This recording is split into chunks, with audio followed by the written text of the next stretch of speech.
샬롬 반갑습니다. 6월 18일 목요일 큐티 말씀 나누겠습니다. 주님이 주신 선물 성찬 고린도전서 11장 17절에서 34절 말씀입니다. 내가 명하는 이 일에 너희를 칭찬하지 아니하나니 이는 너희의 모임이 유익이 못되고 도리어 해로움이라. 먼저 너희가 교회에 모일 때에 너희 중에 분쟁이 있다 함을 듣고 어느 정도 믿거니와 너희 중에 파당이 있어야 너희 중에 옳다 인정함을 받은 자들이 나타나게 되리라. 그런즉 너희가 함께 모여서 주의 만찬을 먹을 수 없으니 이는 먹을 때에 각각 자기의 반찬을 먼저 갖다 먹으므로 어떤 사람은 시장하고 어떤 사람은 취함이라. 너희가 먹고 마실 집이 없느냐? 너희가 하나님의 교회를 업신여기고 빈궁한 자들을 부끄럽게 하느냐? 내가 너희에게 무슨 말을 하랴? 너희를 칭찬하랴? 이것으로 칭찬하지 않노라. 내가 너희에게 전한 것은 주께 받은 것이니 곧 주 예수께서 잡히시던 밤에 떡을 가지사 축사하시고 떼어 이르시되 이것은 너희를 위하는 내 몸이니 이것을 행하여 나를 기념하라 하시고 식후에 또한 그와 같이 잔을 가지시고 이르시되 이 잔은 내 피로 세우는 새 언약이니 이것을 행하여 마실 때마다 나를 기념하라 하셨으니 너희가 이 떡을 먹으며 이 잔을 마실 때마다 주의 죽으심을 그가 오실 때까지 전하는 것이니라. 그러므로 누구든지 주의 떡이나 잔을 합당하지 않게 먹고 마시는 자는 주의 몸과 피에 대하여 죄를 짓는 것이니라. 사람이 자기를 살피고 그 후에야 이 떡을 먹고 이 잔을 마실지니 주의 몸을 분별하지 못하고 먹고 마시는 자는 자기의 죄를 먹고 마시는 것이니라. 그러므로 너희 중에 약한 자와 병든 자가 많고 잠자는 자도 적지 아니하니 우리가 우리를 살폈으면 판단을 받지 아니하려니와 우리가 판단을 받는 것은 주께 징계를 받는 것이니 이는 우리로 세상과 함께 정죄함을 받지 않게 하려 하심이라. 그런즉 내 형제들아 먹으러 모일 때에 서로 기다리라. 만일 누구든지 시장하거든 집에서 먹을지니 이는 너희의 모임이 판단받는 모임이 되지 않게 하려 함이라. 그 밖의 일들은 내가 언제든지 갈 때에 바로 잡으리라. 아멘. 고린도 교회의 성찬은 식사를 겸한 애찬의 형태였습니다. 모임에 일찍 오는 사람도 있었고 늦게 오는 사람도 있었습니다.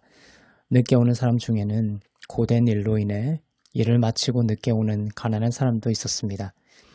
일찍 모인 부자들이 늦게 오는 가난한 사람들을 기다리지 않고 먼저 자기들끼리 배불리 먹고 술에 취해 음식을 남겨두지 않은 것입니다. 오늘 바울은 성찬에 관한 권면을 통해 크게 두 가지를 이야기하고 있습니다.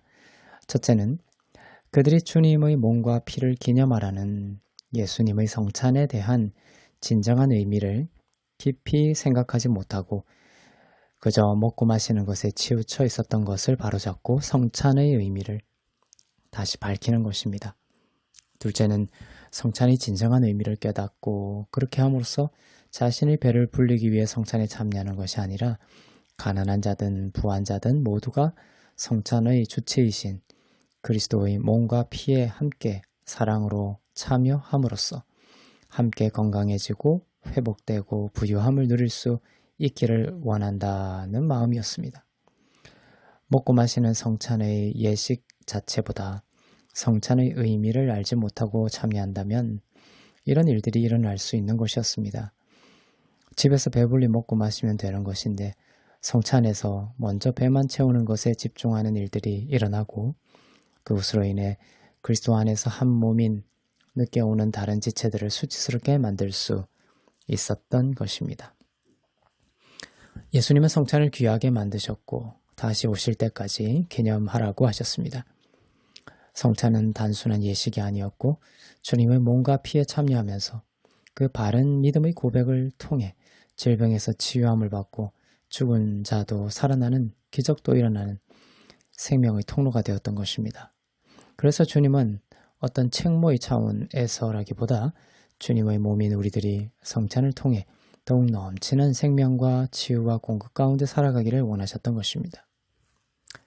성찬은 두 가지 요소가 있는데 떡과 잔입니다. 떡은 예수님의 찢기신 몸입니다. 잔은 예수님의 흘리신 피입니다. 떡을 받을 때는 주님의 찢기신 몸으로 인하여 우리가 나음을 입었고 건강하게 되었고 부활의 몸을 주님의 재림 때 받게 될 것을 고대하며 받는 것입니다. 잔은 새 언약의 잔이라고 하셨습니다. 새 언약이란 주님의 죽으심과 부활을 통해 하나님께서 우리의 죄와 허물을 더 이상 기억하지 않는다라는 언약의 성취입니다. 성찬의 잔을 받을 때는 주님의 흘리신 피를 통해 나의 죄가 깨끗이 씻기고 의로운 자가 되었다는 믿음의 고백으로 받는 것입니다.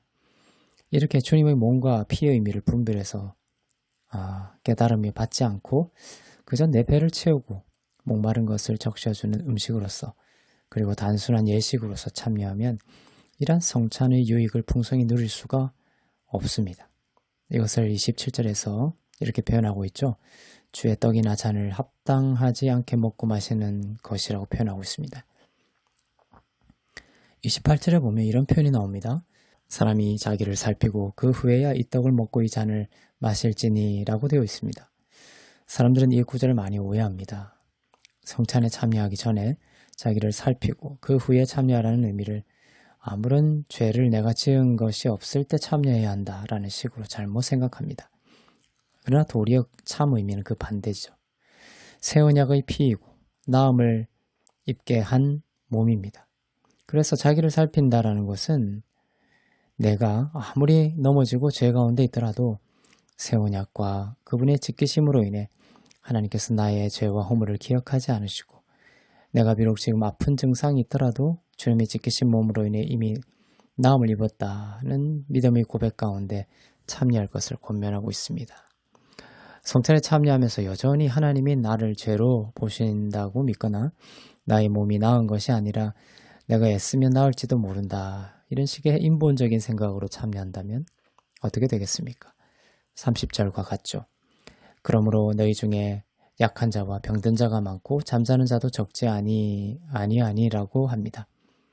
반대로 말하면 성찬의 의미를 바르게 알고 참여한다면 약한 자가 강하게 되고 병든 자가 나음을 입게 되고 죽은 자도 살아나게 된다는 것을 선포하고 있죠. 실제로 성찬을 통해 이런 일들이 초대교회에서 일어났고 죽은 자도 살아나기도 했습니다. 오늘날 성찬의 의미는 사탄에 의해 가려져 있죠. 바울은 이러한 성찬의 의미를 공동체로서의 몸으로 확장시키고 있습니다. 주님이 흘리신 피와 찢기신 몸을 통해 모든 성도가 귀천 없이 한 몸으로 하나님께서 부르셨다는 것과 주님이 이처럼 한 성도 한 성도를 모두 귀하게 여기시고 아끼신다라는 것입니다. 성찬은 지체에 대한 사랑으로 확장되는 것입니다. 너와 내가 한 몸이라는 것에 대한 고백이죠. 사랑하는 우리 믿음의 지체들은 성찬의 의미를 더욱 깊이 깨달으며 믿음으로 참여하면서 주님의 살과 피의 모든 풍성한 유익을 누리고 또한 더욱 사랑의 몸이 될 수 있기를 주님의 이름으로 축복합니다. 기도하겠습니다.